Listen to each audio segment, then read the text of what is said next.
بسم اللہ الرحمن الرحیم۔ السلام علیکم۔ کچھ لوگوں کے ساتھ خون کا رشتہ بھی نہیں ہوتا مگر پھر بھی اپنوں والی خوشبو آتی ہے۔ دراصل رشتے خون کے نہیں، احساس کے ہوتے ہیں۔ حضرت علی کا فرمان ہے، دولت، رتبہ اور اختیار ملنے سے انسان بدلتا نہیں، اس کا اصلی چہرہ سامنے آ جاتا ہے۔ حضرت علی فرماتے ہیں، تمہارا ایک رب ہے، پھر بھی تم اسے یاد نہیں کرتے، لیکن اس کے کتنے بندے ہیں، پھر بھی تمہیں نہیں بھولتا۔ اللہ کی پکڑ بہت سخت ہے، ہمیشہ اللہ سے ڈرتے رہنا اور کبھی بھی کسی کی غربت، بے بسی اور بیماری کا مذاق مت اڑانا۔ اللہ کی پکڑ بڑی ہی سخت ہے، یہ وقت تم پر بھی آ سکتا ہے، یاد رکھنا۔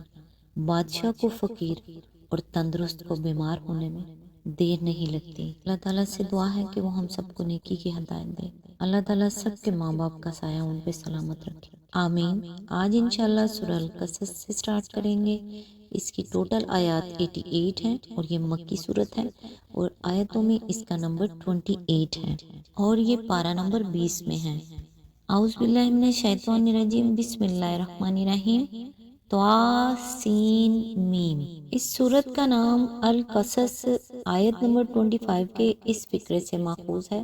وَقَصَّ عَلَيْهِ الْقَصَصَ، یعنی وہ سورت جس میں القصص کا لفظ آیا ہے۔ لغت کے اعتبار سے قصص کے معنی ترتیب وار واقعات بیان کرنے ہیں، اس لحاظ سے یہ لفظ با اعتبار معنی بھی اس سورہ کا عنوان ہو سکتا ہے، کیونکہ اس میں حضرت موسیٰ علیہ السلام کا مفصل بیان ہوا ہے۔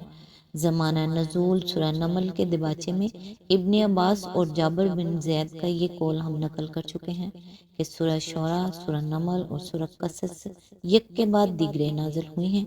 زبان، انداز بیاں اور مضامین سے بھی یہی محسوس ہوتا ہے کہ ان تینوں صورتوں کا زمانہ نزول قریب ایک ہی ہے، اور اس لحاظ سے بھی ان تینوں میں قریبی تعلق ہے کہ حضرت موسیٰ علیہ السلام کے قصے کے مختلف اجزاء جو ان میں بیان کیے گئے ہیں وہ باہم مل کر ایک پورا قصہ بن جاتے ہیں۔ سورہ شعراء میں نبوت کا منصب قبول کرنے سے معذرت کرتے ہوئے حضرت موسیٰ علیہ السلام عرض کرتے ہیں کہ قوم فرعون کا ایک جرم میرے ذمہ ہے، جس کی وجہ سے میں ڈرتا ہوں کہ وہاں جاؤں گا تو وہ مجھے قتل کر دیں گے۔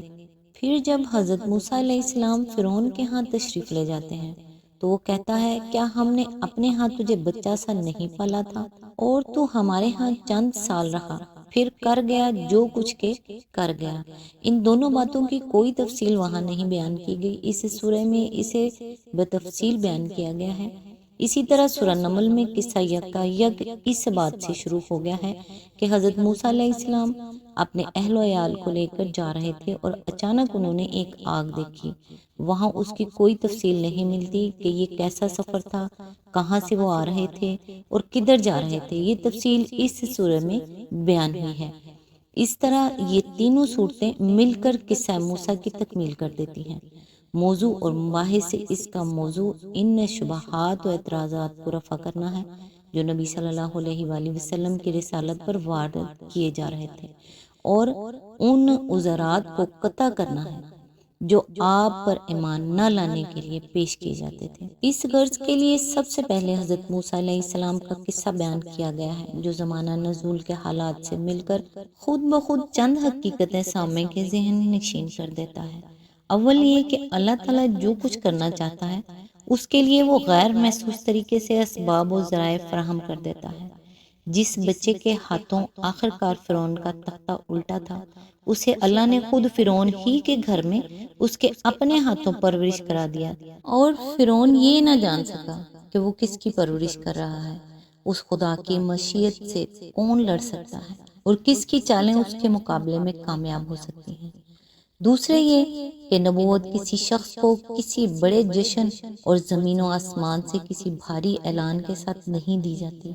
تم کو حیرت ہے کہ محمد صلی اللہ علیہ وآلہ وسلم کو چپکے سے یہ نبوت کہاں سے مل گئی اور بیٹھے بٹھائے یہ نبی کیسے بن گئے، مگر جن موسیٰ کا تم خود حوالہ دیتے ہو کہ لولا اوتی مثل ما اوتی موسیٰ، آیت نمبر 48، انہیں بھی اسی طرح راہ چلتے نبوت مل گئی تھی اور کسی کو کانوں کان خبر بھی نہ ہوئی تھی کہ آج طور سینا کی سنسان وادی میں کیا واقعہ پیش آ گیا۔ موسیٰ خود ایک لمحے پہلے تک نہیں جانتے تھے کہ انہیں کیا چیز ملنے والی ہے، آگ لینے چلے تھے اور پیغمبری مل گئی۔ تیسرے یہ کہ جس بندے سے خدا کوئی کام لینا چاہتا ہے وہ بغیر کسی لاؤ لشکر اور سر و سامان کے اٹھتا ہے، کوئی اس کا مددگار نہیں ہوتا، کوئی طاقت بظاہر اس کے پاس نہیں ہوتی، مگر بڑے بڑے لاؤ لشکر اور سر و سامان والے آخرکار اس کے مقابلے میں دھرے کے دھرے رہ جاتے ہیں۔ جو نسبت آج تم اپنے اور محمد صلی اللہ علیہ وآلہ وسلم کے درمیان پا رہے ہو، اس سے بہت زیادہ فرق موسیٰ علیہ السلام اور فرعون کی طاقت کے درمیان تھا، مگر دیکھ لو کہ آخر کون جیتا اور کون ہارا۔ چوتھے یہ کہ تم لوگ بار بار موسیٰ علیہ السلام کا حوالہ دیتے ہو کہ محمد کو وہ کچھ کیوں نہ دیا گیا جو موسیٰ کو دیا گیا تھا، یعنی عصا اور ید بیضا اور دوسرے کھلے کھلے معجزے، گویا تم ایمان لانے کو تیار بیٹھے ہو، بس انتظار ہے تو یہ کہ تمہیں وہ معجزے دکھائے جائیں جو موسیٰ نے فرعون کو دکھائے تھے۔ مگر تمہیں کچھ معلوم بھی ہے کہ جن لوگوں کو وہ معجزے دکھائے گئے تھے انہوں نے کیا کیا تھا؟ وہ انہیں دیکھ کر بھی ایمان نہ لائے، انہوں نے کہا یہ تو جادو ہے، کیونکہ وہ حق کے خلاف ہٹ درمی اور اناد میں مبتلا تھے۔ اسی مرض میں آج تم مبتلا ہو، کیا تم اسی طرح کے معجزے دیکھ کر ایمان لے آؤ گے؟ پھر تمہیں کچھ یہ بھی خبر ہے کہ جن لوگوں نے وہ معجزے دیکھ کر حق کا انکار کیا تھا ان کا انجام کیا ہوا؟ آخرکار اللہ نے انہیں تباہ کر کے چھوڑا۔ اب کیا تم بھی ہٹ دھرمی کے ساتھ معجزہ مانگ کر اپنی شامت بلانا چاہتے ہو؟ یہ وہ باتیں ہیں جو کسی تصریح کے بغیر آپ سے آپ ہر اس شخص کے ذہن میں اتر جاتی تھی جو مکہ کے کافرانہ ماحول میں اس قصے کو سنتا تھا، کیونکہ اس وقت محمد صلی اللہ علیہ وآلہ وسلم اور کفار مکہ کے درمیان ویسی ہی ایک کشمکش برپا تھی جیسی اس سے پہلے فرعون اور حضرت موسیٰ علیہ السلام کے درمیان برپا ہو چکی تھی۔ اور ان حالات میں یہ قصہ سنانے کے معنی یہ تھے کہ اس کا ہر جز وقت کے حالات پر خود بخود چسپاں ہوتا چلا جائے، خواہ ایک لفظ بھی ایسا نہ کہا جائے جس سے معلوم ہو کہ قصے کا کون سا جز اس وقت کے کسی معاملے پر چسپاں ہو رہا ہے۔ اس کے بعد 5ویں رکوع سے اصل موضوع براہ راست کلام شروع ہوتا ہے۔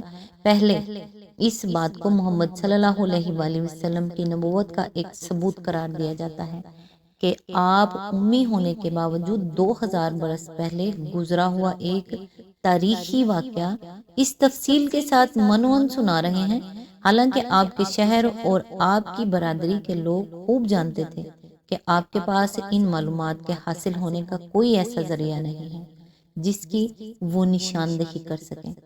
پھر آپ کے نبی بنائے جانے کو ان لوگوں کے حق میں اللہ کی ایک رحمت قرار دیا جاتا ہے کہ وہ غفلت میں پڑے ہوئے تھے اور اللہ نے ان کی ہدایت کے لیے یہ انتظام کیا۔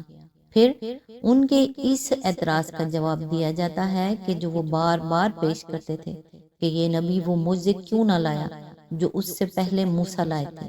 ان سے کہا جاتا ہے کہ موسیٰ جن کے متعلق تم خود مان رہے ہو کہ وہ خدا کی طرف سے معجزے لائے تھے، انہی کو تم نے کب مانا ہے کہ اب اس نبی سے معجزے کا مطالبہ کرتے ہو؟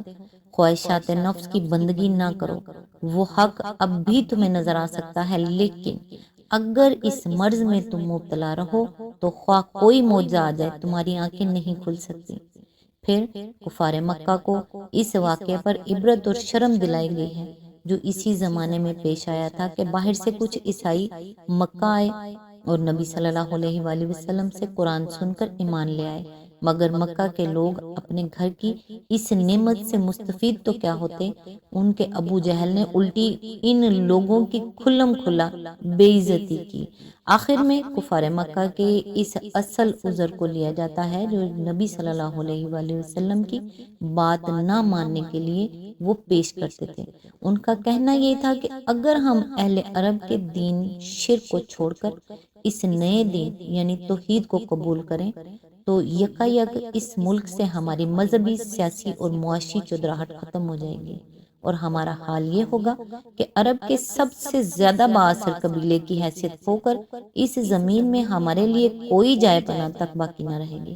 یہ چونکہ سرداران قریش کی حق دشمنی کا اصل محرک تھا اور باقی سارے شبہات و اعتراضات محض بہانے تھے، وہ عوام کو فریب دینے کے لیے تراشے تھے، اس لیے اللہ تعالیٰ نے اس پر آخر صورت تک مفصل کلام فرمایا ہے اور اس کے ایک ایک پہلو پر روشنی ڈال کر نہایت حکیمانہ طریقے ان تمام بنیادی امراض کا مداوع کیا ہے، جن کی وجہ سے یہ لوگ حق اور باطل کا فیصلہ دنیاوی مفاد کے نقطۂ نظر سے کرتے تھے۔